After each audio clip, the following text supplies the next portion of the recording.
everyone. Welcome to Zonan Canada. I'm your host, Jesse Betteridge. This is, of course, a podcast exploring the many connections between anime and Canadian media. And in this episode, we're going to be doing a retrospective on a particular show that has had a significant cultural impact in Canada. And we're going to be focusing on something that is actually probably one of the most important or notable titles as far as anime in Canada goes. It's something that probably a lot of people don't realize or know much about. It's on Sally the Witch, or specifically the Quebec-produced dub of Sally the Witch, called Minifée. And joining me to discuss this series, back on the show after, I think, a couple of years now, is Eryn Dearden. Eryn, thanks for coming back on. Can you just give a quick intro to yourself and why you are qualified to talk about Sally the Witch? No worries. I'm happy to be back on the show, Jesse. As you just said, my name is Eryn. I make videos on YouTube under the name Eryn Cerise. And I can't remember if I probably mentioned this the last time I was on, but just in case, because I don't know how long it's been, the content that I am mainly known now for making is a project called Mahou Profile, A History of Magical Girls. And it's a project similar to Vega's Idols of Anime series, if you've ever seen that. It is a chronological history of the magical girl genre, going show by show from the very beginning. And of course, Sally the Witch is generally counted as the very first magical girl anime ever. So that was my first really big project to tackle as part of that. So I have done a lot of research on Sally the Witch and a lot of watching of Sally the Witch. Yeah, you go quite in depth in that video. And I think the latest one you've done for Mahou Profile was Limit Chan. And I believe Cutie Honey is next? Yes, at some point. That's going to be a very big video, and it's not counting like the hiatus time that I had for a while. It's going to take a long time to make that one. There's a lot to say about Cutie Honey, for sure. Mm-hmm. For many reasons. Yes.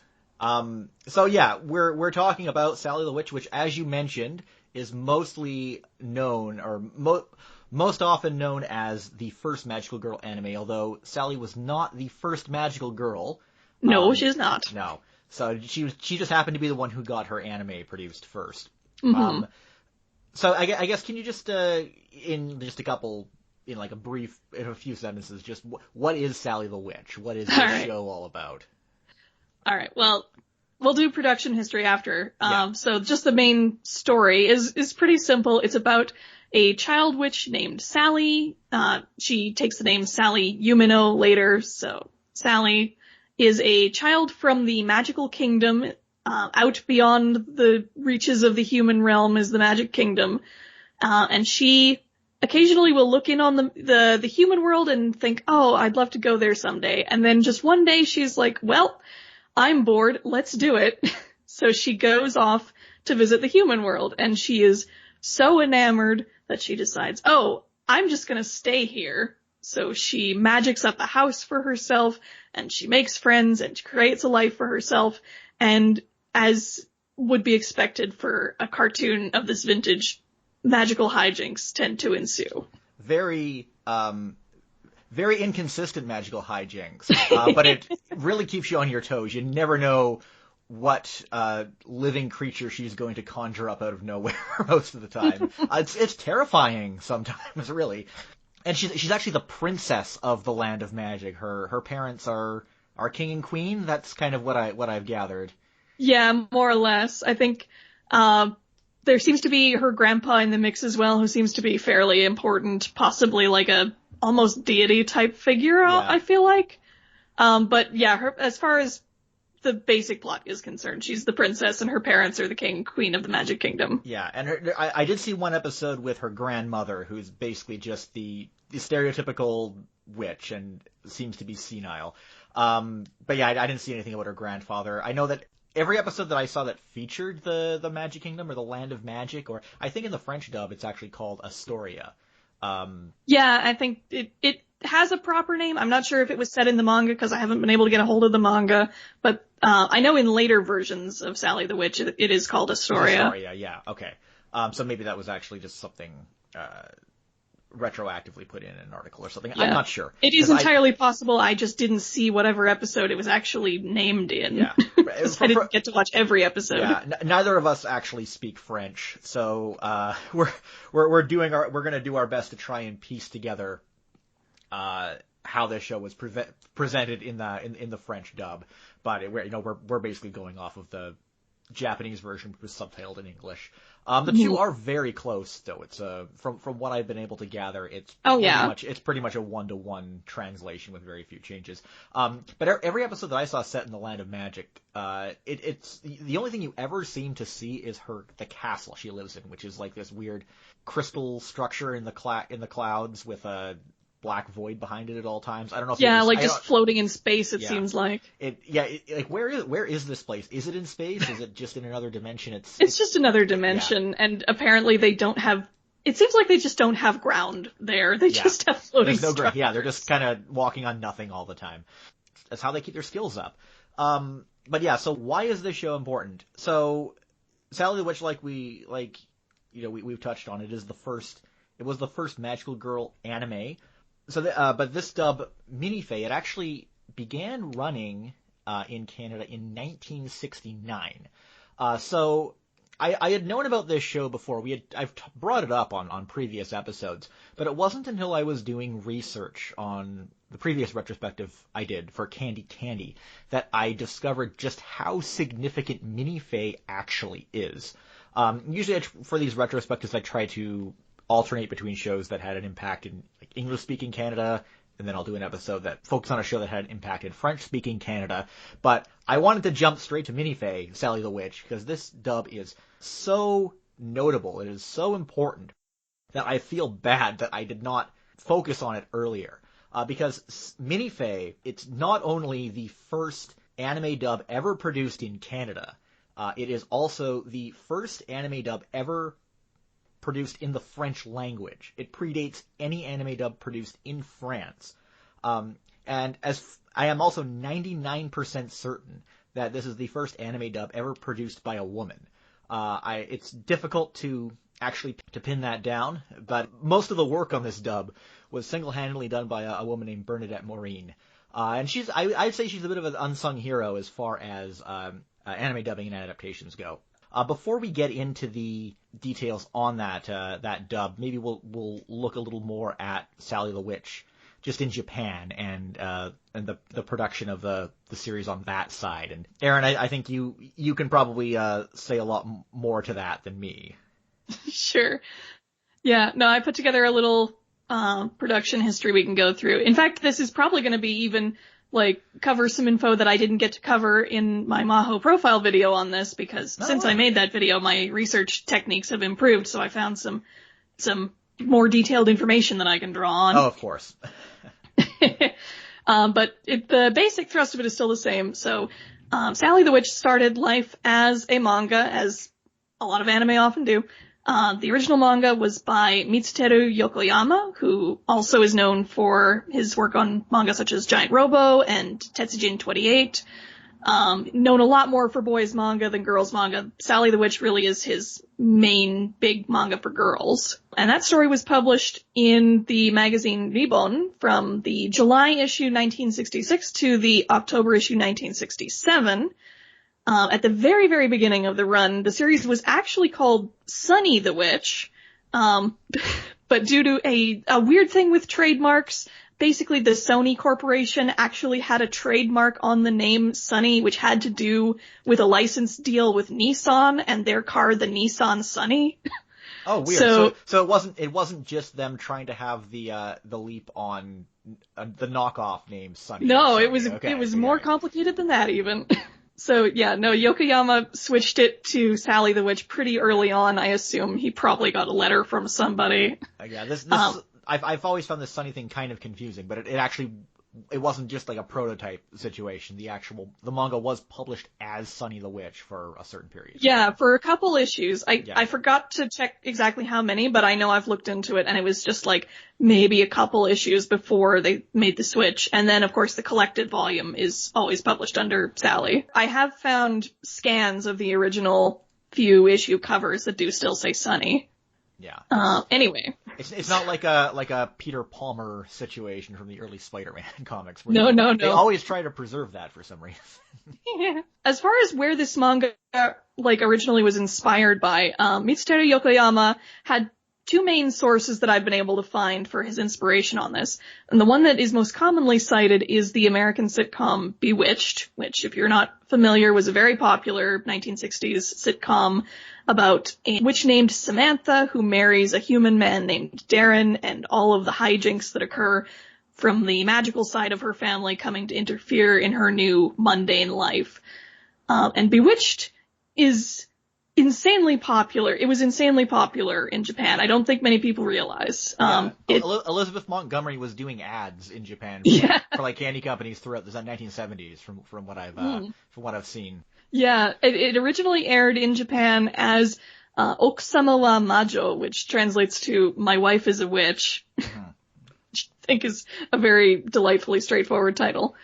I think the broadcast was February 1966 to September 1968. So the beginning of that broadcast actually lines up pretty nicely with when Sally started publishing in Ribbon in 1966 later that year. In fact, this is exactly why it got picked up by Toei. I have a translation here from a book called, or it's either a book or a magazine called Dogao Volume 2 Super Majoko Taisen. This translation is from Rachel Thorne, and this is the passage. According to Toei Television Division Chief Yoshinori Watanabe, when he saw the 3-page introduction to the new serial in the June issue of Ribbon, he immediately got the idea to adapt it to television. The reason was that the American home comedy dramas Bewitched and I Dream of Jeannie were being broadcast domestically and were very popular among girls. And he thought, oh, maybe this sort of magic-themed stuff will take off here in Japan as well. Thinking this, Watanabe immediately telephoned Yokoyama and requested his approval for a television adaptation. It was decided on the spot that they would do this. As it turns out, Yokoyama himself was inspired by Bewitched when he created Sally, and from Yokoyama's point of view, the desire he had held ever since reading the British children's novel The Magic Walking Stick as a child, to create his own story involving magic, was unexpectedly made popular by the domestic popularity of Bewitched. See, that's funny that they thought they were catching on to a long, ongoing trend in American television when it was really just those two shows. Magical Girls wound up being an institution in Japan that long outlived anything like that on American television. And Bewitched specifically ran way beyond its original broadcast in Japan. Yeah. It was broadcasting well into the 1980s. I actually just found this out recently. It was actually remade as a live-action J-drama series in 2004. Whoa, I didn't know that. Have you seen any of it? No, I haven't. I've literally only seen the pictures. But it seems like it was remade with actually Japanese characters, so it's not just the same characters from the American sitcom, but it's the same premise more or less. See, I would wonder how the themes differ, because I imagine that I've noticed in Japan a lot of the times anything that subverts the idea of a domestic subservient housewife seems to be of high interest a lot of the time, or something that subverts that trope. So I'd be curious as to how the Japanese version, the domestically produced Japanese version, actually approaches that. Especially since it was made in 2004, so there's a time period to take into account as well. Yeah. But anyway, so all of that said, that was how Sally ended up being taken from manga to being animated at Toei. And that ended up debuting towards the tail end of 1966. December 5th, 1966 was the first broadcast. And this is another thing I'm pulling from basically the Wikipedia talk page, which is weirdly full of useful information. Or no, wait, this point comes from the Japanese wiki page, sorry. So the Japanese wiki page says that Shunichi Yukimuro, a writer on Sally, said it was initially planned to only end in like half a year, like a 6-month series, but its popularity kept it going for much, much longer. And Sally the Witch, it ran for 109 episodes, and then the time slot that it had in Japan basically immediately became the what was it, the Witch time slot, the Witch hour? Right, it was... Or not the Witch hour. After Sally the Witch and Himitsu no Ako-chan and Mahou no Mako-chan, the 3 sort of initial, like, series starring girls with magic powers, that time slot began colloquially being called the Majoko time slot, or the Little Witch Girl time slot. And how long did that time slot continue with that trend? It kept going. Did it go into the 90s or the 80s? It went more into the 70s, I think, 70s, actually, okay. earlier than you'd think. Because magical girls kind of started to die off a little bit in the 70s and weren't really revived again until the works of Pierrot and also Minky Momo started up in the 80s. Yeah. Okay, so there was a dip there that we'll probably learn more about. Yeah, and there was even a brief dip during Toei's reign in the genre as well, between Chappie the Witch and Limit-chan. And production-wise, when I was looking into the just the staff behind the show, there's something I've noticed this with a couple of shows I've looked into from the 60s. There doesn't seem to be a chief director for Sally the Witch or any person. It seems that they just kind of rotated between a few house directors at Toei. Mm-hmm. I know. Sorry, go ahead. Actually, I think you might know more, so sure. You should continue. I can confirm this for sure. I've spoken with a super fan called Salvatore / Retro Sofa, whom I've been consulting with for my Cutie Honey video, who has confirmed to me that that's basically how Toei did their shows back in the day, up to about, I think Enma-kun was the first series where they first started to get like a dedicated director for them.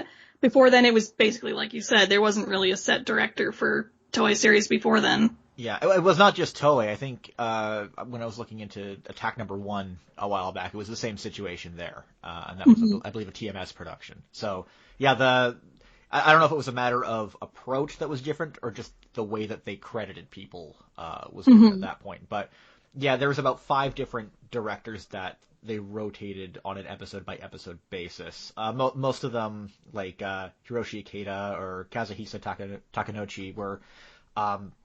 they basically just have directed tons of Toei stuff over the years. And I think some of them are still active. I can't speak authoritatively on that, of course. But yeah, they probably have hella seniority at this point. Yeah. I've noticed this especially with Toei, is that the same people have just kind of been working on stuff at that studio for just years and years and years. And, of course, one thing that gets highlighted a lot is that Hayao Miyazaki did key animation on a couple of episodes as well, a couple of the later ones. I did see the one he did with the mole. Yes, and it's very good. You can really tell that he animated those or he did the key animation for those sequences with the mole. It's very obvious. They got his traits and attention to details of movement and physics and stuff. Yeah, it's a fun episode. It's not fan-subbed. In fact, most of this show is not fan-subbed. Only a handful of episodes are, which is why I'm changing the approach to this particular retrospective compared to some of my earlier ones. But I find a lot of the plots of Sally the Witch episodes, you can follow the episode quite well without actually knowing exactly what's going on. A lot of the time, not every episode, but it's pretty straightforward. Especially when you understand the running gags and the function that each character pretty much always plays. This is very true. This is why I did not subject myself to all 109 episodes, not even close. I will say, I think I would have rather subjected myself to all 109 episodes of Sally the Witch than have to sit through all 73 episodes of Grandizer again. But that's just me. Fair enough. Yeah. And this was So was Sally the Witch the first anime to be broadcast in color? Because the first 16 episodes, or first 17 episodes are black and white, and then it switches to color after that for the remaining 92. I'm not sure if it was the first, but it was definitely among the first. Yeah, definitely. It's hard to pin those things down sometimes because you never know when there was some kind of one-off thing that may have that may have beaten it to the punch. Just going back to the Sunny the Witch thing, she also makes an appearance in the Giant Robo OVA at some point, which I think is something that not a lot of people would catch on to, but that is supposed to be like a nod to Sally the Witch. But like many of the creative decisions in that OVA, it was it came down to legal reasoning why they approached it the way that they did.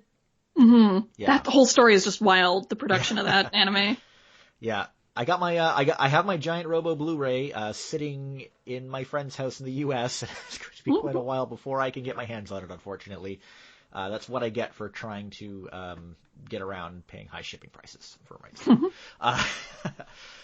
Now, as for this Quebec dub, Minifée, it's interesting to research this, because first off, there actually is quite a bit of info about it, but when you Google Minifée, the first thing you're going to see are a bunch of images of ball-jointed dolls, because Minifée is also the name of a ball-jointed doll manufacturer in Korea. They now dominate the SEO for that search. So you have to, it makes it a little trickier to look into things, but while this show is actually quite well established because it started running in Canada in 1969, and it, like many shows that started on Radio Canada, the French public broadcaster, it ran throughout the 70s, 80s, and even into the early 90s on a variety of stations. Despite that, it's when you look at French sources that talk about French dubs of anime, Minifée is treated as kind of a mystery in a lot of ways that I've found. A lot of France-based websites never really seem to be sure when it aired or how long it ran for or when it debuted or what the extent of the production was. That's because this dub actually, to this day, in all of history, as far as I can tell, it has never aired or been made available in any form outside of Canada. Which is kind of interesting because from what I have been told by people who have a better ear for French than I do, the French that is spoken in this show sounds more like Metropolitan or Parisian French than it does like Quebec French, which if that's the case, that suggests that they had the intention of distributing this title internationally, and over the decades, despite the fact that anime took off in France almost a full decade after this dub was released, it never actually happened. Actually, I have an interesting theory from my roommate who is actually Franco-Albertan and has heard some of this as well, and one confirms exactly what you said. It sounds to them like it was Metropolitan Parisian French as well. But the theory that they have is that for the longest time, French Canadian speakers seemed to have a kind of like almost a shame about their own language in media, like on television. So maybe it was less of an international export thing and more of like, we want this to sound classier kind of thing.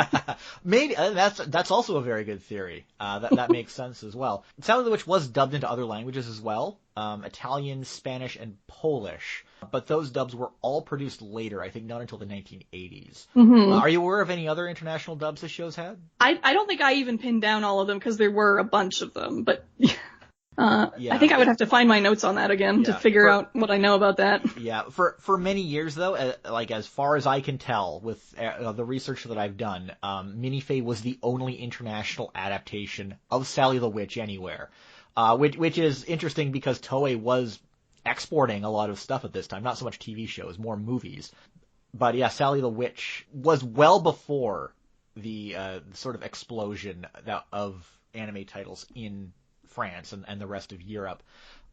Interestingly, as I mentioned, it does appear to be the first French language dub of an anime ever.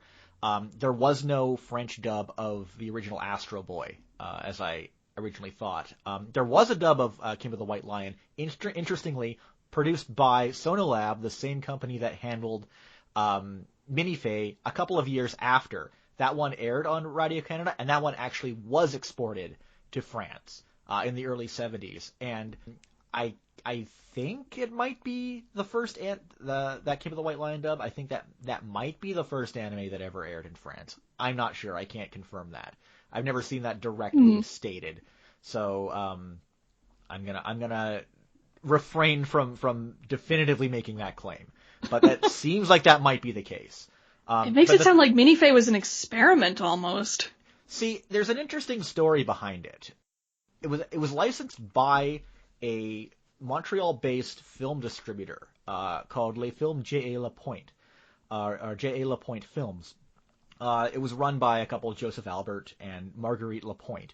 They founded the company in 1949, and what they mainly did was they distributed and translated international films, mostly art house films that otherwise were completely unobtainable in Quebec in the 1950s and 1960s. And what they would do is they would pick up the rights to films. I think they would mostly run them subtitled. They may have produced dubs for some of them as well. And they held a weekly event called Cine Weekend at the auditorium of the Hotel Dieu Hospital. This building is now known as the Chum. And every weekend they screen these films.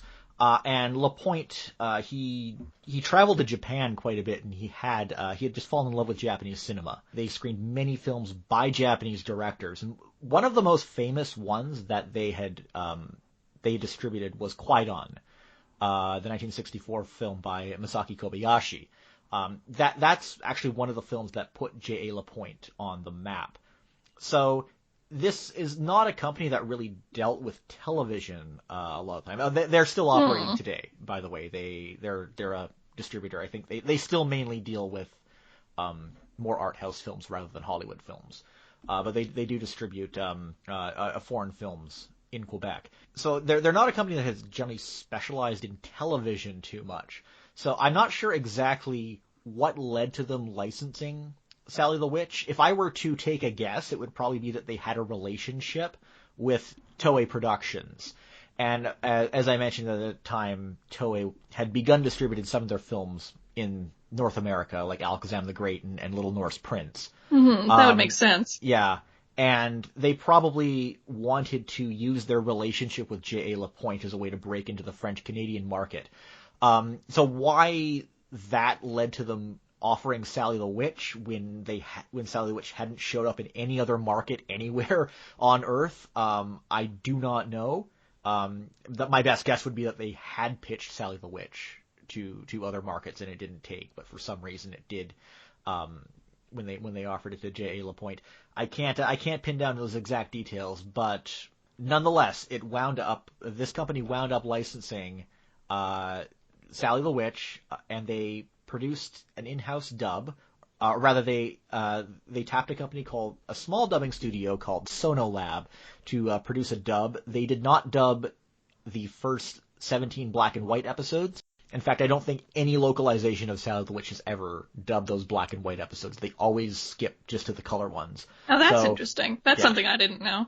Yeah. So they did dub all the color episodes. So that was a 92-episode run. Also, as far as I can tell, I think the episodes were run out of order.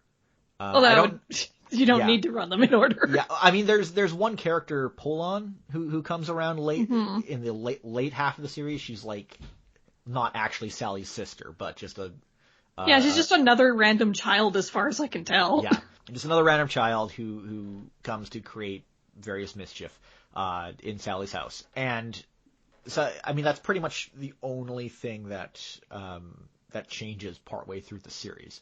But yeah, as far as I can tell, they were not run in order because the episode listing that I found doesn't seem to correspond with the Japanese titles at all. So I can't actually link these French titles to the Japanese titles, unfortunately, which was a little frustrating. I was hoping to find more overlap. I've only watched a selection of episodes, both in French and some of the subtitled episodes, and none of the episodes that have been fan subbed in English correspond with the episodes that have been posted online of the French dub. So I was really hoping there might be at least one bit of overlap there, but there wasn't. But anyway, J.A. Lapointe Films basically threw this project into the lap of Sonolab, and this entire production was handled by Bernadette Morin, who, as I mentioned, I am pretty sure she's the first woman to handle a foreign language dub of an anime in any country. She handled the ADR production. She did the voice of Sally, or Minifée as she was renamed. Oh, nice. And she also wrote the lyrics for and sang the theme song. And I should also point out that the fact that Sally is a witch is supposed to be a secret. This is I know what you're going to say, and I wondered about this too. Yeah. I mean, the series doesn't always do the best job of maintaining the fact that it's a secret, but Minifée translates to, like, Little Fairy, so the fact that she's called Little Fairy completely gives away the fact that she is a witch, which is... Or at the very least, her parents have very strange ideas about how to name children. Yes. Downright irresponsible. But this is on the level of the Italian dub of Miracle Girl Limit-chan calling her Cybernella, but trying to hide the fact that she's a robot. But here's the funny thing. All the other characters, the names are all changed, but their names resemble the Japanese names. So she has two friends. This all starts with her. She comes to Earth and she saves these two girls and they become friends, and that's why she wants to live on Earth and interact with humans. Yoshiko, she's the more interesting friend for sure. She's more of a cartoon character. She has a very nasally voice. In Japanese, she's Yoshiko. In the French dub, she's Yolande. And then there's also Sumire, who's the more feminine, less interesting friend. Yeah, she's not in as many episodes as far as I saw. She's just kind of there when they need a third character to dispense lines most of the time. I find she's I don't know if that's the case in the manga, but certainly in the anime they figure out very quickly that she is that Yoshiko is the interesting one, and she has more storylines focused around her. She gets more lines, she gets more things to do.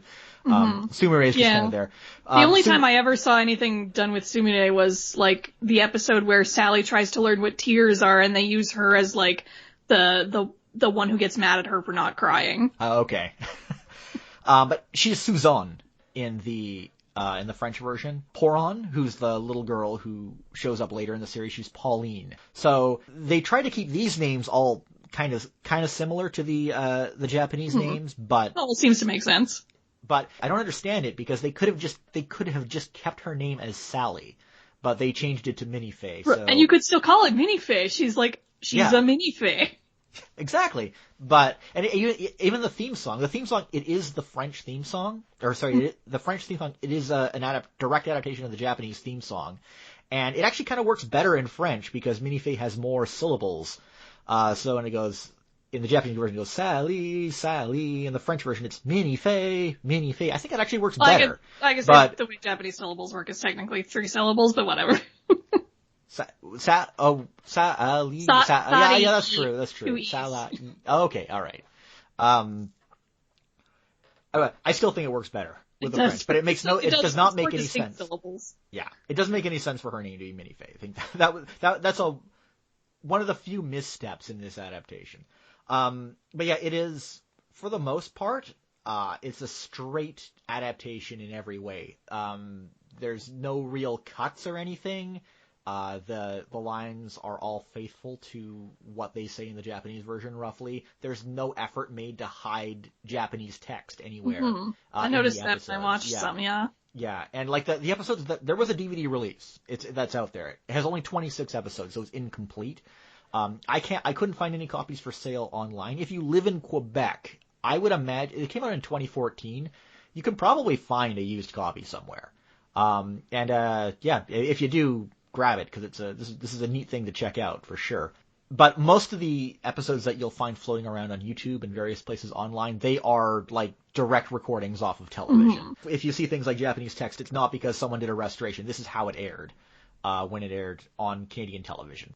And yeah, so the dub, it started on September 2nd, 1969. They pretty quickly got through all the episodes, and it reran numerous times over the next couple of decades on a variety of channels. It started on Radio Canada, which of course means that it was available in pretty much every major metropolitan area of Canada, of course.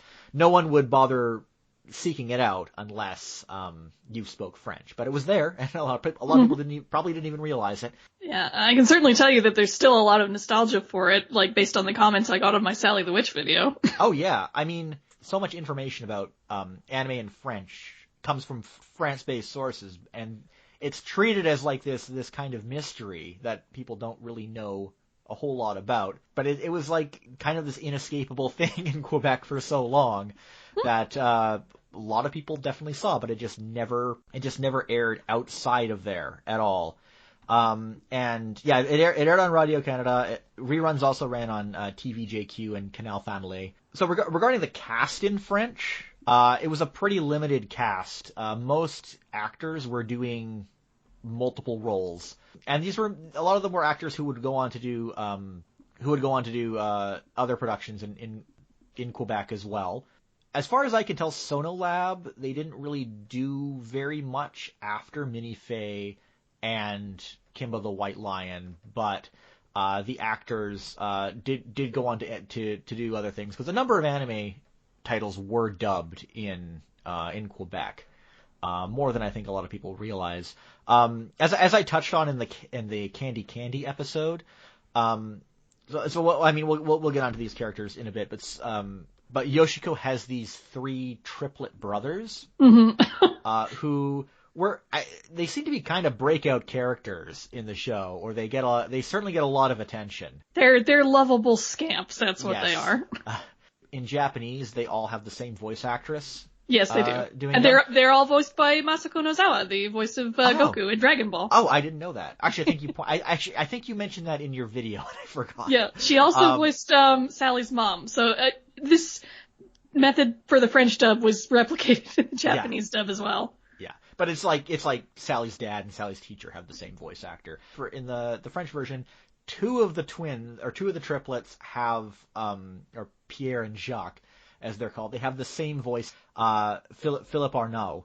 But the other triplet, Paul, has a different actress, Brigitte Morin, who is the daughter of Bernadette Morin. Brigitte Morin would actually go on to also do the voice of Candy Candy in the Quebec dub of Candy Candy, and also some of the redubbing that was done in France later. She would move to France. She would later change her name to Amélie Morin, and she's actually a famous singer. And that's actually what she's more well known for. And she was apparently very reluctant to do any kind of voice acting because she didn't want to do the same thing her mother did. But she just got kind of shoehorned into this role that should have logically gone to this other person who was doing the other 2 twins, and then wound up being like super famous. Here, honey, I got you a voice acting gig for your birthday. Yeah. And actually, you can find there's actually way more information out there about Amélie Morin than there is about Bernadette Morin. But yeah, this whole production was like her baby. She handled basically every part of it, apart from the voices that she didn't do. And again, it was the first French dub ever produced, first dub produced in Canada. Possibly led to Kimba the White Lion being the first dub to air, or first anime to air in France. Again, don't quote me on that, not sure. But obviously, really big impact on the content that you'd be seeing on French Canadian TV for many years to come. So I think again, she doesn't get the attention she deserves because the work she did on this show cast a long shadow. So. Sounds like it. Yeah. And she, just as an aside, does a very, very good Sally voice too. Like, it sounds basically exactly like the Japanese Sally voice. Yeah. As I've said, neither of us really have an ear for French, but as far as I can tell, this dub is a solid production. As all the major characters sound more or less like their Japanese equivalents. The only one who has kind of a different voice that I could pick up on was Cub, the kind of little brother type character, who is a little less bratty sounding than he is a Japanese. Yeah, he's not her brother. He is her magical assistant. Yeah. He's posing as her brother, but for all intents and purposes, he is always treated as her younger brother in all cases. Which is it's such a pointless distinction that I. Yeah, he might as well have just been her brother. I don't know why they made the distinction, but. Yeah. It's kind of weird. Also, he's basically Astro Boy. That's another thing about Sally the Witch is it's full of like visual references to other things that were popular at the time. That it was so many Disney references.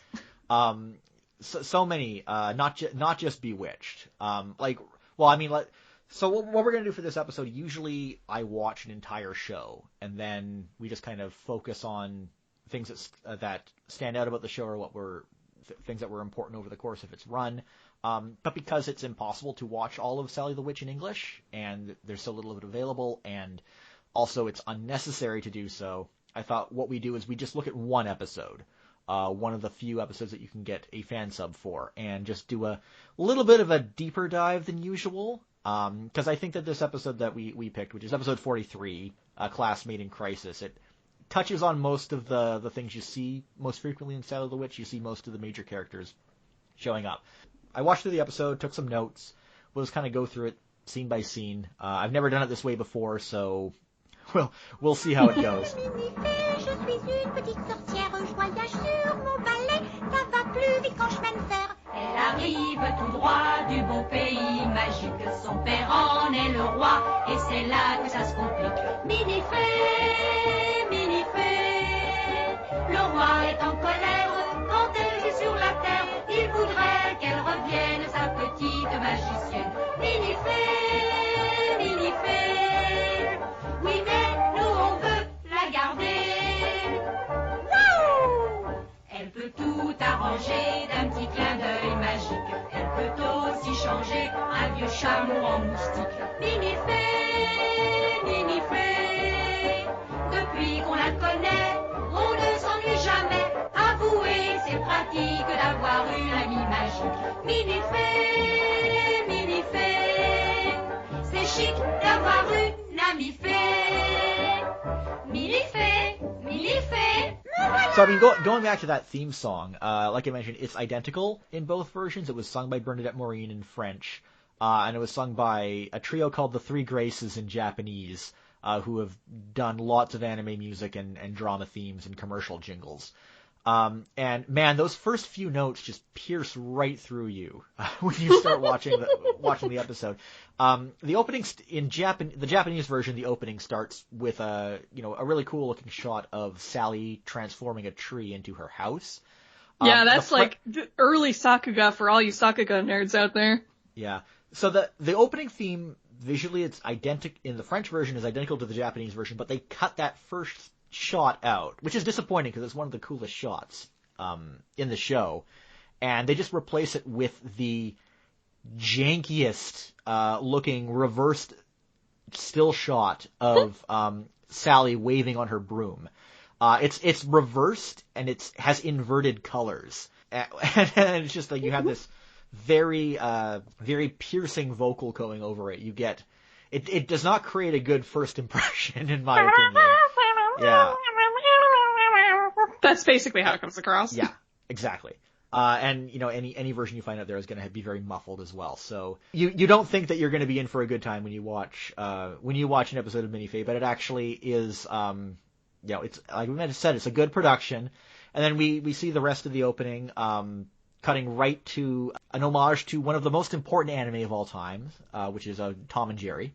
Naturally. And if you don't understand that reference, it's because in Japan about a decade ago, they were doing these surveys on what average viewers thought were the greatest anime of all time. And for some reason, Tom and Jerry kept showing up on those lists, which I don't know. I guess it was something that just ran on TV a lot. Probably. There were like tons of Disney things airing all the time. I can imagine like just regular other Western cartoons were as well. And yes, but again, that's another example of just the pastiche of things that are popular on Japanese television showing up. Also, in the first ending theme, there's some very obvious nods to I Dream of Jeannie in there. In the episode before this, episode 42, there's a scene where Cub, who in the French version he's called Danny, he transforms into a bulldog, and that bulldog is very clearly Spike Bulldog from Tom and Jerry. But yeah, when we get to the actual episode, it starts with Sally in the Magic Kingdom, which, as I mentioned, it's just this crystal castle with no floor or anything. Mm-hmm. Which I don't think I've mentioned, by the way. This castle looks, to me at least, a little bit like the castle in Sailor Moon in the Moon Kingdom. So I wonder if there's some inspiration going on there. I wouldn't doubt that at all. Actually, I didn't notice that at first, but that makes perfect sense now that you mention it. Sally has been away from the mortal world for a week because she needs to brush up on her magic for a magic exam, which she had just taken. So we start with her just frolicking around with a kind of funny-looking walk cycle. The episode before this, episode 42, which is that's the earliest color episode you can get a fan sub of, because I think the person who originally fan subbed this, they only had access to those episodes. So sounds like it, yeah. Those remain the only one stretch of like episode 42 to 48. So those remain the only fan subbed color episodes, and then someone else went back and did like the first few black and white ones. But the rest has not been translated due to lack of interest. But yeah, she's frolicking along, and she runs into Cub or Danny, whatever you want to call him. For some reason, he's a slug, and then she pours salt on him, claiming that he's in her way, even though there's enough room for her to move around. Which is great for me, because I friggin' hate Cub, so any episode that starts with causing Cub trouble is a good episode in my eyes. Yeah, he gets picked on a lot in this show, and rightfully so. And then her mom just kind of slides into the frame.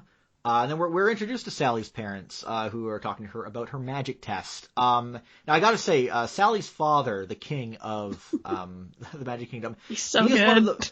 He is one of the most unintentionally hilarious characters I have seen in quite a while. I'd argue intentionally, but yes. Okay, maybe intentionally, but he has this really aggressive, domineering kind of voice, but his mouth is just, like he has no mouth most of the time. He's just this mustache with a blank expression on it. He's so funny looking. There's this gigantic shot of him, pointy hair, and there's this great shot of him mixing a potion, and it's I could watch a gif of it all day. It's just so funny.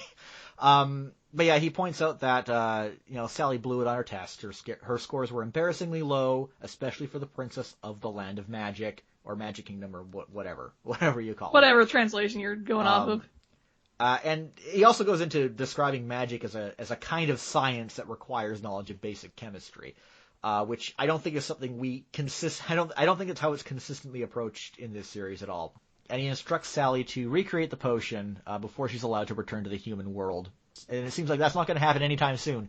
But she's able to convince her mother to let her go home because the previous week she had been tasked with assisting the new student in her class, Yukari, and just helping her acclimatize to her new school. So when that's enough to convince her mother to let her slip away and fly home again through space or time or whatever. Whatever means. They never really explain exactly how it works.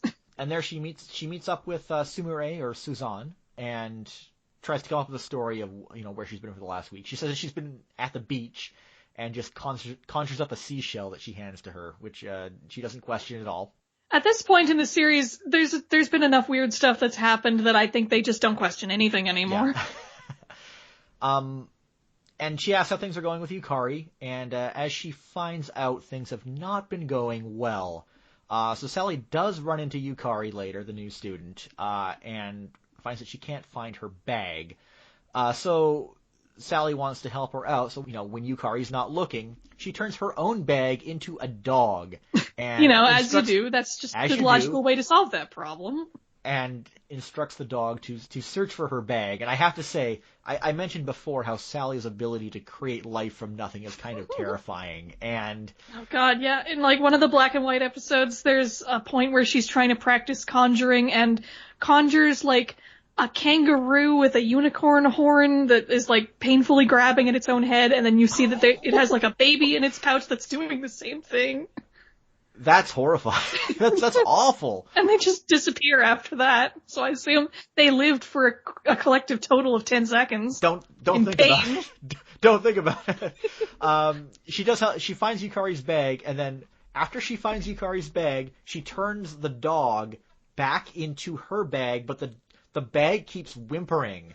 So it's it's still alive. It's for some at I least a have no couple of mouth and I minutes. must bark stuff. I like about this show is that they can always be very inventive about the types of magic that Sally uses. There's no consistency to it at all, which is that's not a bad thing. It creates some very interesting set pieces. Most of the episodes have like some kind of interesting little sequence or set piece based on a spell that Sally casts, and this keeps that from being repetitive. But it definitely leads to some odd decisions, which will hurt your head if you try to think about it too much. So Sally comes to the conclusion that Yukari was being bullied because someone hit her bag on her, and she goes to confront her friends about this. She discovers that the class has basically turned on Yukari because students are instructed to stay behind to clean up or help maintain the school garden, and both times when Yukari had promised that she would do so, she just fled home without saying anything. And she's now being actively chastised by the class for not following the rules, and that's why her bag. In hindsight, knowing what her reasons are, I still don't know why she did not explain herself earlier. That's the weird thing about this episode. We touch on what's going on a little later, but it doesn't make any sense that she wouldn't at least try to explain the reasoning. She basically just doesn't explain because we wouldn't have an episode if she did. Yeah, exactly. And despite the ostracization, the horrible ostracization that it has led to, and but of course we're supposed to empathize with the classmates to an extent for some reason. Sally talks to Yukari, and they pinky swear that she will show up to weed the school grounds. And again, she still doesn't show up. So not only is Yukari not saying her actual reason for not being able to stay behind, she is she is actively trying to let Sally down. So, I think some of this is kind of on her. It really is. But, yeah. I have sympathy for what her situation ends up being, but yeah. She could have said something and at least not said, "Oh, I can't commit to this." Yeah, so she's definitely not putting expectations in the right place here. Sally actually has a bet with her classmates that Yukari will show up, and if she loses the bet, she has to do a handstand. And she loses, so without the aid of magic, she stands upside down, and then the first half of the episode ends on an upside down shot of Yukari leaving the school grounds as she watches all of her classmates do the weeding, which actually makes me think maybe she could have just gotten a little bit of an early start and then checked out. Anyway, still interesting shot to end that part of the episode on. Some really bizarre background character design choices in these scenes too. There are some this is common for toy productions. Yeah, some abominations in that class. There's one guy who looks like a mutated chihuahua, another student looks like a living Picasso piece. But I watched some of the black and white episodes early on, and one thing that kind of struck me was that a lot of scenes, especially in the first couple of episodes, would be very sparsely populated. You would not really see background characters. You'd only see characters that are necessary for a scene, for the most part. I know that I think in episode 2, when you first see a filled classroom, which is the first time where they have to draw a lot of characters, every character is impeccably detailed. So much detail is put into every student in the first few shots when they're trying to establish the schoolyard. Obviously, that they did not keep up that level of effort in showing to keep up with whatever weekly airing schedule. I'll just draw a guy and his face is a blob. Sure. They had some lead time, that's for sure. But it's still kind of interesting how the early approach was more don't draw characters unless it's necessary, but when you do draw a character, keep everything very on model and detailed. Mm-hmm. So definitely getting into more of a standard approach. Yeah, they learned some efficiency tricks along the way. Yeah. In the scene where Sally has to do a handstand and lose her bet, as they're gardening, everybody's wearing very nice sweaters that are not seen really in any other episode. And it's kind of interesting to see characters in their non-standard outfits. Oh yeah, they designed outfits specifically for this scene. Which was probably unnecessary too. I mean, they even have pants on all the girls too. Mm-hmm. Which is why it stands out. What I bet it is now that you say that. If Sally has to do a handstand in this scene, what happens if she's wearing a skirt? Oh yeah. Well, I mean, it wouldn't be the first time that you defy gravity with a skirt in an anime, but maybe they weren't thinking that far ahead. That might be the reason, actually. maybe it was a censorship thing or a network request. But it's still interesting that they would, design outfits specifically for gardening of all things, or a gardening, or a very nice outfits, weed picking though. scene. Yeah. Not something I'd want to wear if I were gardening, for sure. Especially since they're white pants. So after the commercial break, Sally confronts Yukari, and she continues being weirdly resistant to explaining why she isn't carrying out her duties as a student. And we see shortly after Yukari arrives back home to her mansion, because it's also worth pointing out everyone in this show lives in a house, which was not common. It was not common, not something you see later on in anime, like. Even in shows like Sailor Moon, where, of course, Usagi lives in a house, it's not really normalized. The impression you're supposed to get is that her family is quite well off. But here you have everyone lives in a house, which is not a normal situation in really any area of Japan, even in the 1960s at all. So yeah, even Yoshiko's family, who's supposed to be a little bit more on the poorer side, have their own house at least, I think. Yeah. Although they are in danger of getting evicted every now and then. Yeah. Definitely an interesting choice. I'm not sure if it's because it's just emulating American cartoons or it's just an aesthetic choice in this particular case. There are at least some scholars that have talked about that and theorized about that. There's a great essay, I think, by Akiko Sugawa, I think her name is, that has talked a lot about the Western influences in Sally and how Western-coded Sally is, and especially like the differences between, say, how Yo-chan from the poorer Japanese family tends to be more traditionally Japanese, whereas Sumire, the rich friend, is more like Western-coded. Okay. So there's definitely something going on there. Yeah, I didn't catch on to that with the episodes I've seen, but I now that I think about it, I see what you're saying there, and also the way Yon-chan is characterized as well as her brothers. Mm-hmm. And why she's the more interesting friend by far. Yeah, and Sally and everyone from the Magic Kingdom is clearly coded as like supposed to be like Western foreigners. So anyway, we follow Yukari. She arrives back in her mansion, and it is a mansion. She is established as being a rich girl and from a rich family. And as she enters, she's immediately assaulted by 4 tutors who are all trying to drag her to various lessons. As it turns out, she has excessive commitments to after-school extracurricular education. We get to the scene where she's being simultaneously taught how to paint and learn the alphabet and learn music. Of these 4 tutors, I think the art tutor is my favorite. He has this deformed upside-down pear head. All these tutors seem to be not only overworking her, but they're all kind of in competition with each other. Mm-hmm. This is obviously the reason why Yukari's not able to stay behind, because she's being overworked with expectations of having to visit with these tutors after school. So Sally talks with Cub or Danny, or Minifée talks with Danny, or however you want to put it, about the situation. When suddenly Yoshiko's brothers, who we know as the Hanamura triplets, or Pierre, Paul, and Jacques, as they're known in the French version, just knock on the door and say, "Hey, we've come to bully you." which is very on brand for them. Very on brand. They've got it down to a routine now. Which don't feel bad for Cub, because Cub bullies them back just as bad. Yeah, they're mutual bullies. And Cub just thanks them for coming and invites them right on in, and welcomes this abuse with open arms. These 3 characters they're a lot of fun. They show up in most episodes.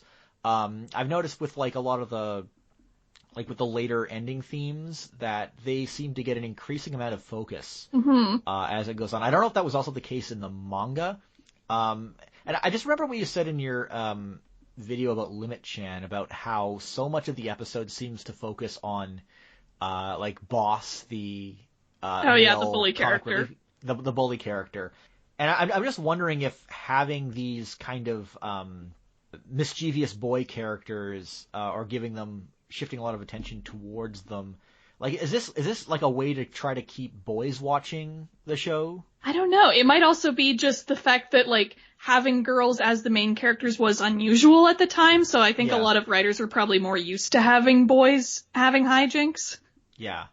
Like, what do you do with girls? They can't be involved in slapstick, obviously. No, they worked on that over time for sure. But early on, I feel like they leaned a lot on, like, more traditional, like, boy-oriented antics to fill time.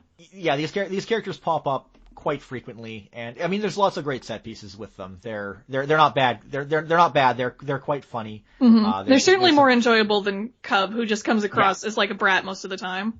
Yeah. So yeah, anyway, Cub completely welcomes this abuse because, as he claims, this might be the last time that they'll be able to beat him up. That, like, after interacting with Yukari and getting the cold shoulder, Sally's like, well, what the hell? Everybody's awful. I'm just gonna go back home if everyone's gonna be like this. Sally loses faith in humanity. Like, because her friends are being assholes and Yukari's being an asshole back. Like, is this what humans are really like? Well, God, screw this then. Yeah, it's taken her a few episodes to come to that conclusion, but not an inappropriate reaction, because everyone is acting pretty shitty in this episode. In many ways. But yeah, this obviously has gotten to Cub, and we have this kind of legitimately emotional touching moment between mutual bullies. Yeah. I mentioned before how in the French dub, one of the characters is voiced by Amélie Morin. I cannot understand how they were able to keep track of which triplet she was supposed I imagine to be. It has to be arbitrary based on whatever is going on in the scene. Yeah, like these characters are indistinguishable. They are, which leads to it being kind of a ridiculous decision. Mm-hmm. But, so wanting to find a way to resolve the situation after. I guess Sally had her faith in humanity slightly renewed by this gesture from the triplets. Mm-hmm. So she decides to try and investigate what's going on with Yukari and see if she can help. Yeah, like she wants to make sure that this is like really that awful before leaving forever. Yeah. Oh, by the way, as they leave, by the way, this animation of Sally running through the wall of her house, that's something that's reused a lot throughout the series, that cycle of her running through the wall. So they listen in on her mother talking with the piano tutor, and that's where, Yukari's mother talking with the piano tutor, and that's where she reveals that she had been raised in the mountains and had married into a rich family and had a very difficult time adjusting to urban life. And she had basically hired these tutors to try and make sure that her daughter wouldn't have a similar experience or have any difficulty kind of living in high society. After she had such a hard time, which is some interesting things going on there. First, this idea of moving from the mountains into not being able to adjust to an urban landscape. I don't know if this was a familiar problem for people in 60s Japan, or a stock problem, or something that would have seemed kind of weird then. It's certainly not something you'd hear anyone say these days, because it doesn't matter what mountain town you come from. There are vending machines there now, but obviously not. Hard to say since we're not experts on this time period. Yeah, still an interesting dilemma, whether it's an actual relatable one or just kind of a one that was presented as being bizarre at that time. Also strange that despite being raised in an urban society, she would still have those concerns for her daughter. So there's obviously some projection going on there. And it seems like she's still having trouble, because it seems like she also does not know how to schedule any of these tutors. The reason that Yukari is going along with this is because she knows that her mother had such a difficult time arranging all of these tutors and getting them to help her out. So it might legitimately be because she's just not able to coordinate things like this. Yeah, like she seems genuinely surprised later when she realizes her daughter doesn't actually have time to stay after school or have time with friends. Like, how would she? Yeah. So, I think you're right. Some implication that the mother's a bit out of touch here. Mm-hmm. Also, very, very interesting little magic scene here where Sally turns Cub into a pair of glasses. So this problem of life conjuring goes the opposite way too. there's nothing to suggest that she couldn't have just conjured a pair of glasses out of nothing to see through the wall, but she actually has to turn Cub into a pair of glasses that she uses to peek through the wall to listen to the conversation. Which I guess the glasses give her hearing powers as well. Yeah, hearing powers, because she's listening, she's using glasses to listen in. Definitely, again, goes into a lot of inconsistency in the way the magic works, which leads to a lot of creativity, but man, like, why does she have to turn Cub into a pair of glasses? That's really weird. This is very, very interesting compared to another Magical Girl series, a non-Toei series, called Marvelous Melmo, which has, a very, like, rigid structure for the magic that they use, which creates its own kind of creativity with trying to work around the rules of it. So it's kind of interesting seeing the two different approaches, this very, very open approach versus a very restricted approach. So Yukari reveals that she's been overwhelmed with the tutors, and she does want to help her classmates at maintaining the school, but also didn't want to upset her mother, because she knows how hard she'd worked to put all this together for her, which I don't buy for a second, because again, Yukari actively said that she was going to help them and then didn't, so... Yeah, like the only thing I can think is, like, does deciding not to tell her mom mean she also decided not to tell anyone for reasons? I don't get it.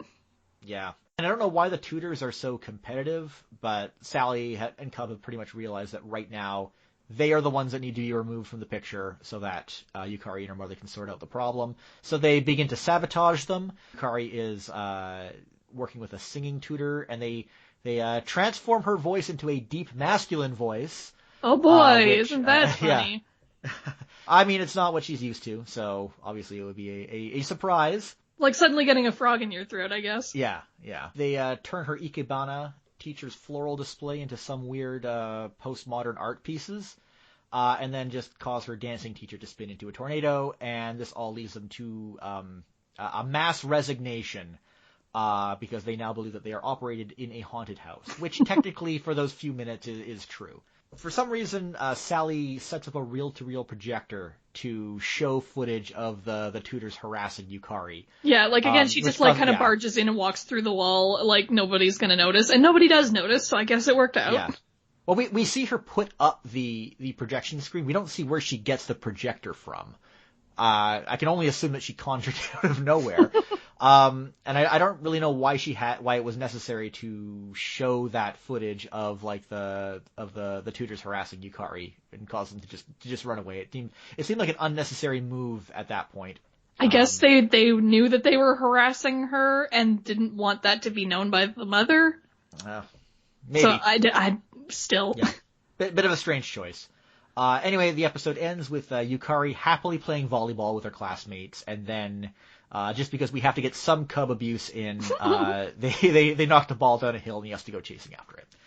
And that is episode 43 of Sally the Witch. So, not the best episode that I watched, but I think it had some uneven quality to it.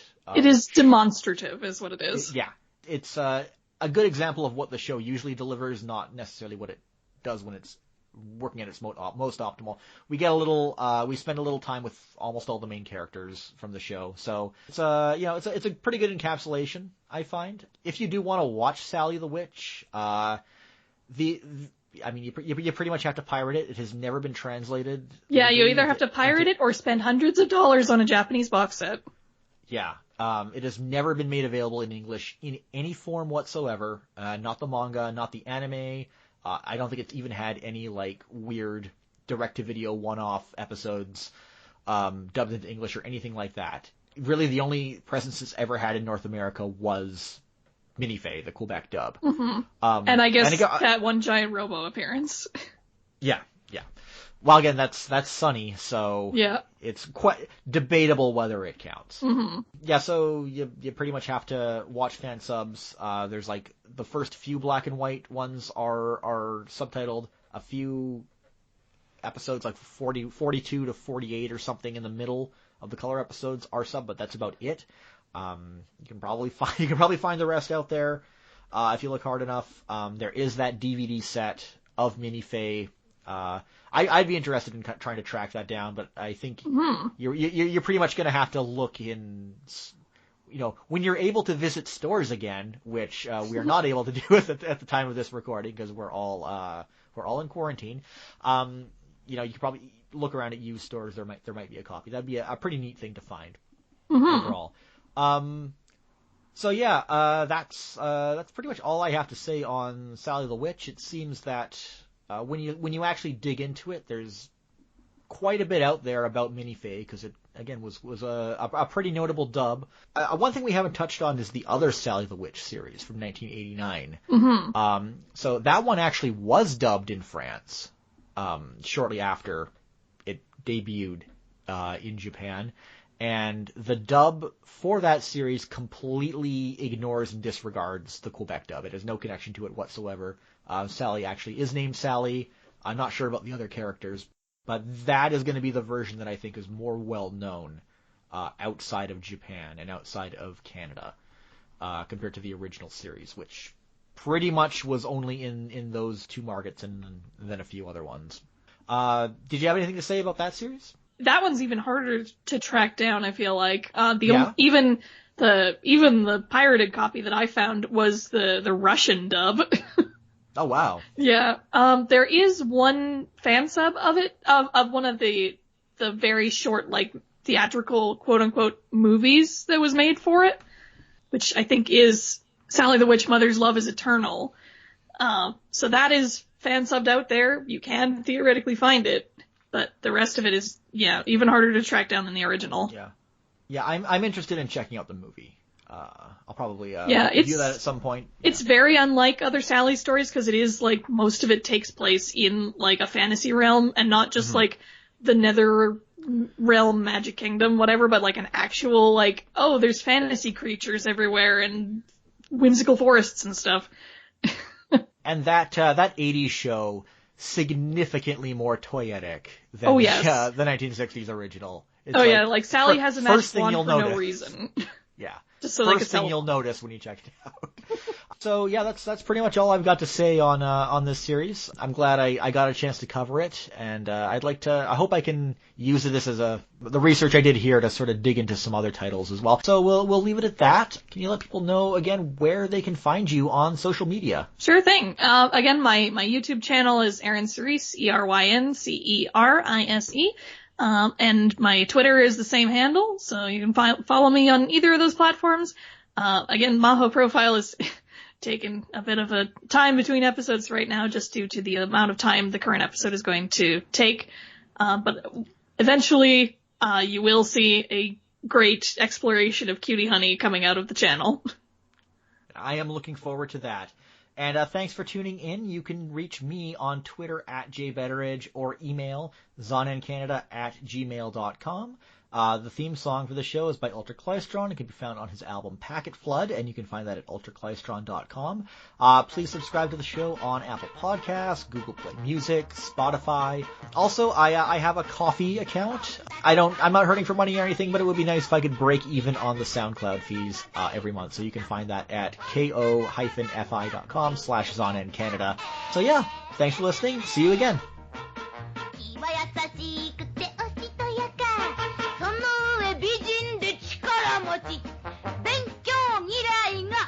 たまにキズ